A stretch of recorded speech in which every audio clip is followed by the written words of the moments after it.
Assalamu alaikum dear students. I hope you all are very well. Today we are going to study the subunit of unit number 7 which is titled as My Doves of Oxford Modern English for class 4. My Doves matlab meri fakhta. The theme of this poem is about friendship. This poem is written by a poetess named Louisa May Alcott. The poetess talks about the bond which the little doves have made with her. First of all, let's have a look at words to know. The first word is alms, money or other assistance given to the poor as charity. Alms means donation.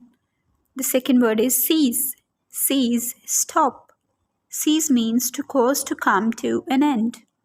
The third word is cooing, making the soft wobbling sound of a dove. Cooing means a soft sound of a dove. The next word is lure, to make somebody do something by offering something tempting. Lure means to attract or appeal. The next one is strew. Strew, to spread something. Strew means to spread by scattering. The last word is uproar, a loud or noisy disturbance. Uproar means a state of disturbance. Let's start reading our poem now. My doves, मेरी फाख्ता, opposite my chamber window. मेरे कमरे की खिड़की के सामने, on the sunny roof at play. धूप वाली छत पर खेल में. High above the city's uproar, शहर के शोर से दूर. Flocks of doves sit day by day. दिन रात फाख्ता के गिरोह बैठते हैं. Shining necks and snowy feathers. चमकती हुई गर्दन और बर्फ की तरह के पर. लिटिल रोजी ट्रिपिंग फीट, और गुलाबी पाँव के साथ चलते हुए.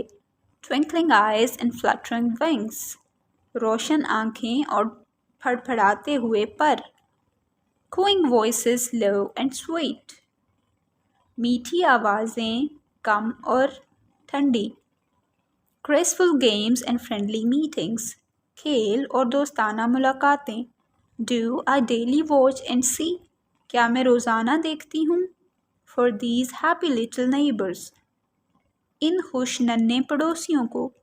Always seem at peace to be, जो हमेशा पुरअमन रहती हैं. On my window ledge to lure them, अपनी खिड़की पर इनको मुतवज्जा करने के लिए. Crumbs of bread I often strew, मैं उन्हें रोटी के टुकड़े देती हूँ. And behind the curtain hiding, और पर्दे के पीछे छुपे हुई.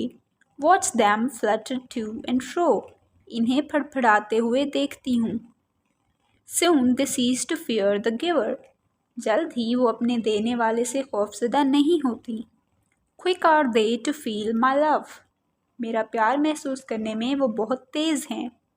And my alms are freely taken, और मेरी खैरात आज़ादाना तौर पर कबूल की जाती है. By the shyest little dove, छोटी सी शर्मीली फाख्ता की तरफ से. In soft flight they circle downward, नम परवाज़ में वो दायरे में नीचे उतरती हैं. Peep in through the window pane, खिड़की में से झांकते हुए. Stretch their gleaming necks to greet me, मुझसे मिलने के लिए अपनी गर्दन आगे करती हैं. Peck and coo and come again, खुराक चुगती हैं और फिर वापस आ जाती हैं. Now I'm giving you the summary of the poem. The poem is about friendship. The poetess talks about the bond which the little doves have made with her. She says that even during the snowy weather they come and leave their footsteps on the snow. It shows their attachment towards the poetess. The little doves are not the one who would leave their friend at hard and tough times. Now come towards page number 81, exercise question number 2. Answer the questions about these lines from the poem. And my alms are freely taken by the shyest little dove. The first question is, who is giving the alms and who is taking them? The answer is, the poetess is giving the alms and doves are taking them. The next one is, in what form are the alms given? They are given in the form of breadcrumbs. The last one is, what is the result of giving the alms?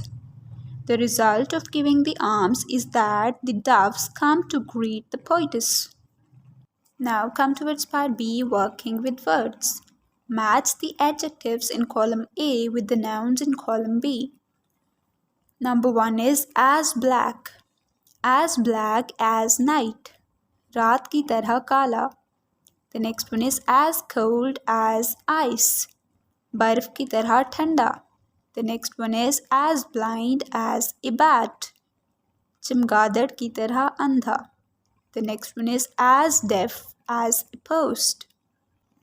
As deaf as a post का मतलब होता है बिल्कुल गहरा. The next one is as fit as a fiddle. मतलब बेहतरीन हालत. As flat as a pancake. As free as a bird. As graceful as a swan. As hungry as a wolf. And as red as a rose. Come towards part C now. More about tenses. Here are two important tenses in the present. The first one is the present continuous tense. I am going. He is eating. She is working. Students, the present continuous tense is used to show an action which is taking place in the present. In this tense, we use helping verbs is, am, and are, and we use first form plus ing. The next one is simple present tense. In simple present tense, we use s or es and first form of the verb. He goes to school every day. He lives in Quetta. She eats her breakfast at 9 o'clock. Simple present tense is used to show the habits or the actions which take place in our daily routine. Number 1 is, say whether the following are in the simple present or present continuous tense. The first one is, I am eating my lunch. This is the sentence of present continuous tense. The next one is, I eat my lunch at 12:30 every day. This is the sentence of simple present tense. The next one is, my lunch consists of rice and vegetables. This is simple present tense. My mother cooks very tasty food. This is simple present. The last one is, she is making a cake in the kitchen. This is present continuous. Now come towards page number 59 of your workbook. Part A, the present tenses. In the following sentences, underline the verbs that are in the simple present tense. Don't underline verbs in any other tense. Number 1 is, she visits her brother every Sunday. Here, the verb visits is in simple present tense. The next one is, they come to my house now and again. Here, the verb in simple present tense is come. The next one is, she throws a cricket ball better than the boys do. Here, the verb in present tense is throws. The next one is, his mother waits for him outside the school gate. Here, the verb in simple present tense is waits. The next one is, please give me a biscuit, asked the small boy. Here the verb is give. The last one is, take some money from my wallet, spend it wisely. Here the verb in simple present tense is take. Question number 2 we have is, write the verbs you have underlined above in the brackets below. Use the verbs in sentences of your own, but this time use them in the present continuous tense. Remember that the action should be taking place now. So students, the verbs which we have just underlined, we are going to write them here but in the present continuous tense. The first one is visits, which was in simple present tense, and it will be visiting in present continuous tense. So the sentence for visiting is, he is visiting a zoo. The next one is come. In present continuous tense, it will be coming. He is coming to my house. The next one is throws. Throws in present continuous tense will be throwing. She is throwing stones at birds. The next one is waits. In present continuous tense, it will be waiting. I am waiting for food. The next one is give. In present continuous tense, it will be giving. He is giving me pen. The next one is take. In present continuous tense, it will be taking. Aeroplane is taking off. Part B is spelling rule. Do you remember reading the spelling rule on page number 46 of this about words ending in F? For words ending in F, we usually change the F into V and then add ES to make the plural. Not all the words, however, follow this rule. Here are some words which do not take ES in the plural. Hoof, hoofs, cliff, cliffs, gulf, gulfs, cuff, cuffs, sniff, sniffs, chief, chiefs. For some words ending in O, we add ES to make the plural. For some words ending in O, we add S to make the plural. Number 2, write the plurals of the following. The first one is hero. The plural of hero is heroes. Cliff, cliffs. Cargo, cargoes. Tomato, tomatoes. Roof, roofs. Leaf, leaves. Scarf, scarves. Piano, pianos. Banjo, banjos. Solo, solos. Potato, potatoes. Wife, wives. Half, halves. Gulf, gulfs. Now come towards page number 61, part D, baker or judge. A person who makes bread is a baker. As you can see in the picture, a person is baking some bread and he is called a baker. Number 1, what do we call the people who do the following? Number 1, a person who types. A person who types is called a typist. A person who draws and paints. A person who draws and paints is called an artist. A person who digs coal. A coal miner is a person who digs coal.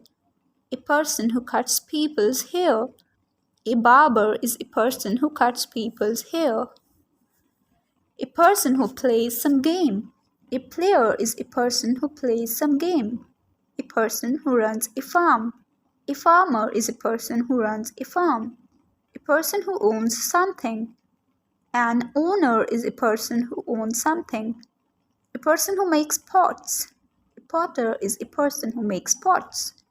A person who cleans windows is called a window cleaner, and a person who sells meat is called a butcher. Question number 2 is fill in the blanks with suitable words from the box. Number 1, the dash sentenced the prisoner to 6 years imprisonment. The judge sentenced the prisoner to 6 years imprisonment.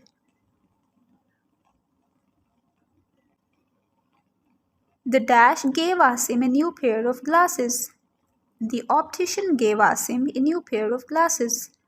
The picture of the dash showed her wearing fashionable clothes. The picture of the model. The dash told the players to start playing the match. The umpire. A dash wrote an article about our school for the newspaper. A reporter.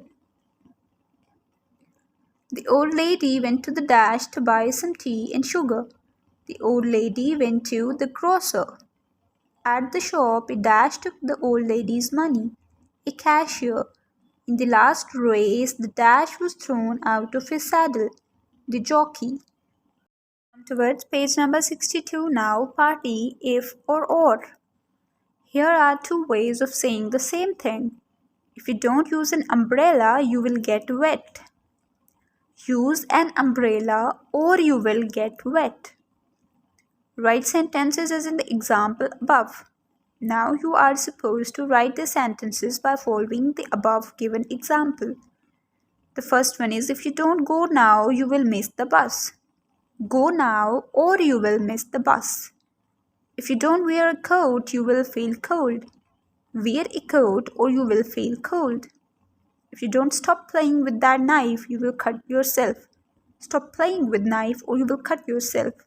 If you don't work hard, you will not get into college. Work hard or you will not get into college. If you don't take this tablet, you will be ill. Take this tablet or you will be ill. Part F, in the kitchen. Unfortunately, the letters of these kitchen words have been jumbled. Can you write them correctly? Number 1 is, the correct one is oven. Number 2 is refrigerator. Number 3, the correct one is knife. D, spoon. E, cooker. F, stove. G, saucepan. H, frying pan. I, sink. And J, ladle. With this, our lesson comes to an end. Stay blessed. Allah Hafiz.